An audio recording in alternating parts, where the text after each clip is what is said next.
Hey, what's happening everybody? My name is Jeremy, in case you're new here, and if you're not new here, I'm so sorry because I haven't uploaded a video in so long and I feel really bad, but I'm here, so don't worry.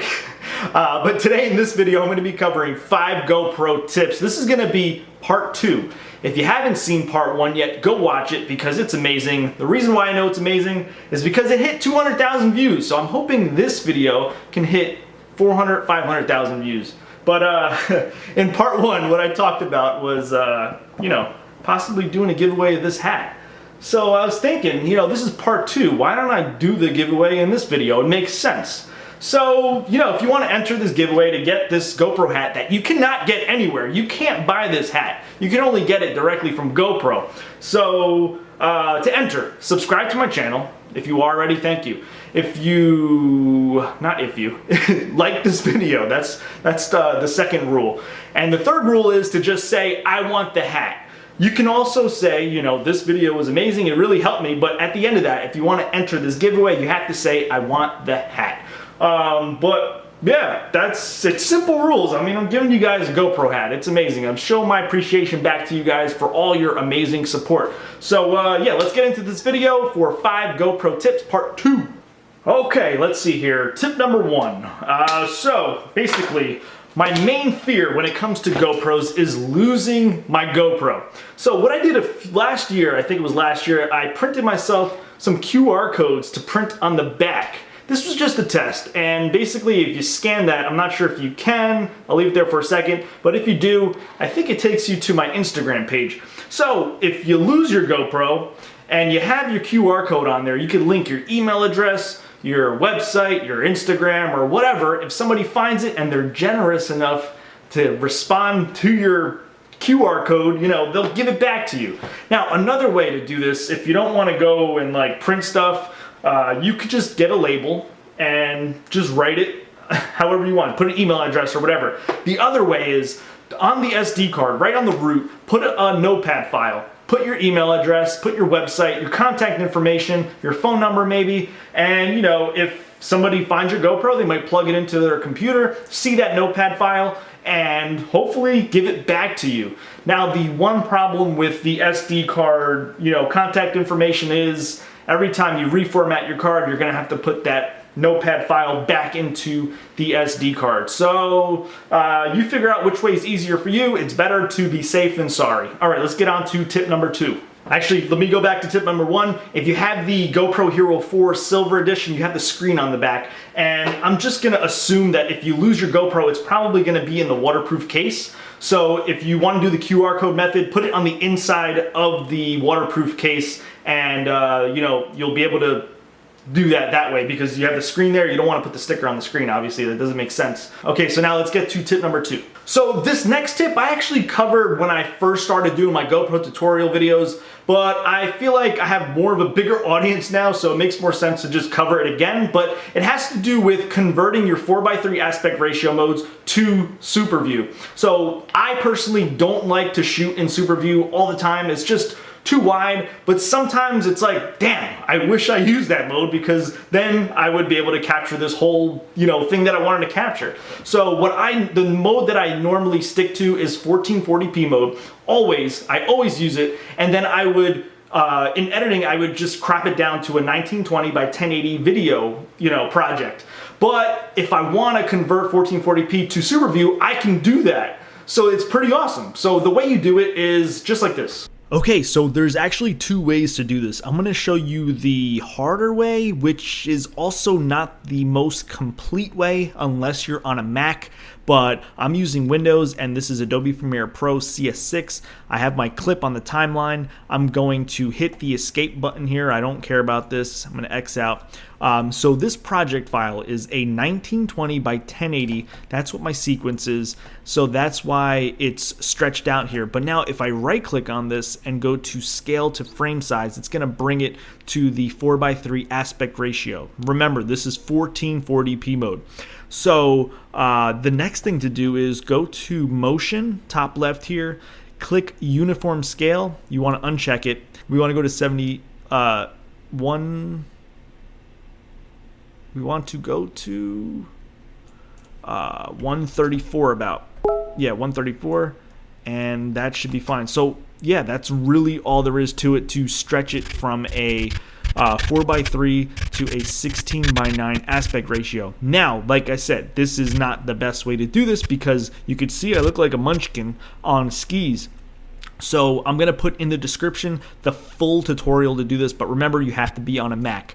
So now I'm going to show you how to do it in a GoPro Studio, which is 1,000 times easier. So let's go do that now. Now this is so simple, it's so easy to do, and you have your clip right on the timeline, you put it on there, and all you do is put it on the timeline and click 4:3 to wide. It'll stretch it out, it's the whole video clip, and then all you do is export, and you're just going to want to export it as a 1920 by 1080 video file, and you're good. Okay, here we go with tip number 3. So a few months ago, I put together a video called GoPro Editing Tips, and what I did in that video was review a GoPro edit that I did, and I got a few questions from people asking me how I put together the reversed footage in that video. Now, they were asking specifically how you do it in GoPro Studio. It's extremely easy to do in Adobe Premiere Pro, but in GoPro Studio, there's an extra step that you have to do. So let's just say that this is my edit right here. I got this clip, which is me snowboarding. I got this clip, it's a time lapse. I got another clip here, another here, and then some underwater.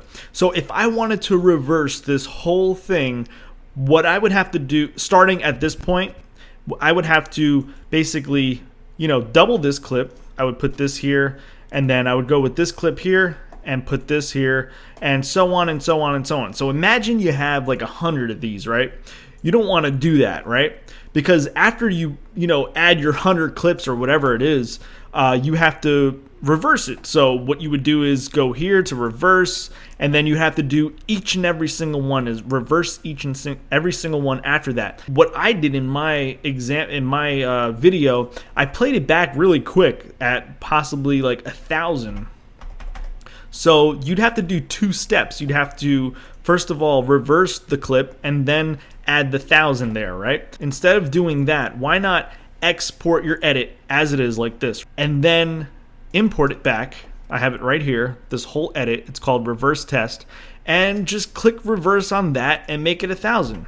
That's the easiest way to do this. Instead of doing clip by clip by clip, like export the whole thing and then just put it on your timeline, play back at 1,000, 5,000, or whatever you want, and you have the whole video there. And it's as easy as that. So tip number 4 has to do with extracting or taking a screenshot from your GoPro video while you're out on the road. So basically using your smartphone. So I'm not sure if this feature existed in a older update of the GoPro app, but I recently updated and noticed that this was possible. So basically what you can do is when you link your GoPro to your GoPro app on your smartphone, you can extract a single frame from that video, and the quality is actually really great. Okay, so I got my smartphone connected to my GoPro here. I'm in the GoPro app, and basically I just want to connect to it. So you can see I got the GoPro Hero 5. That's just a joke.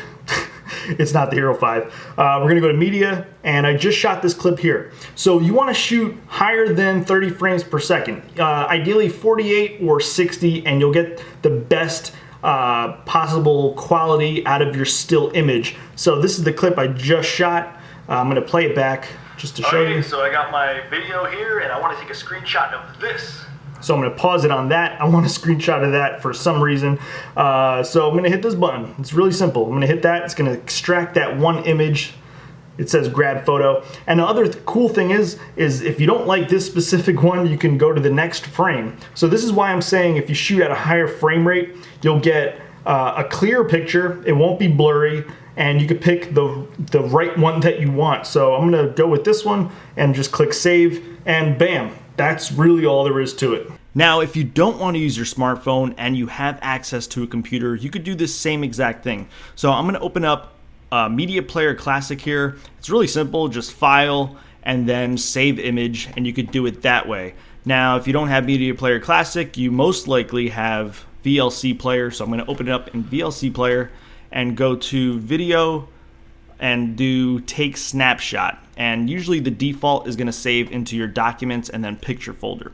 Now, if you don't have VLC, you don't have Media Player Classic, you can do it in GoPro Studio. So yeah, in GoPro Studio now, basically you have this image here, you want to save that still image, go to File, Export, and save a still image, and you probably want to go with the actual size. I covered every other method on how to save a still image, so I might as well show you how to do it in Adobe Premiere Pro. So yeah, you have your screenshot here, this is the image that you want, so you click this camera button down at the bottom, and choose your location, and you could choose it to save as a PNG, which I usually do, and yeah, the images come out pretty good. All right, let's move on to tip number 5. So imagine you go out and you shoot some pretty awesome stuff with your GoPro, but then for some reason you mistakenly reformat your SD card, or for some reason your SD card becomes corrupt. What I want to do is show you a quick trick that you can do to recover pictures from your SD card that you reformatted or it became corrupt. So it could work for videos, but it's a lot harder to do. I just don't have experience in that, and I have no idea how you would do it, but pictures are definitely possible, so let me show you how to do that right now. Alright, so before I show you how to do this, I just want to show you that the SD card in fact does not have anything on it. So usually your pictures and videos will be in the DCIM folder, and you could see here, it's empty. So what you need to do is download this program called Recover. I'll have a link down in the description so you could download that if you need to. And basically what we want to do is go to the I folder, because the I drive, because that's the SD card, and you want to click scan. So when you click scan, you might get this message saying no files were found.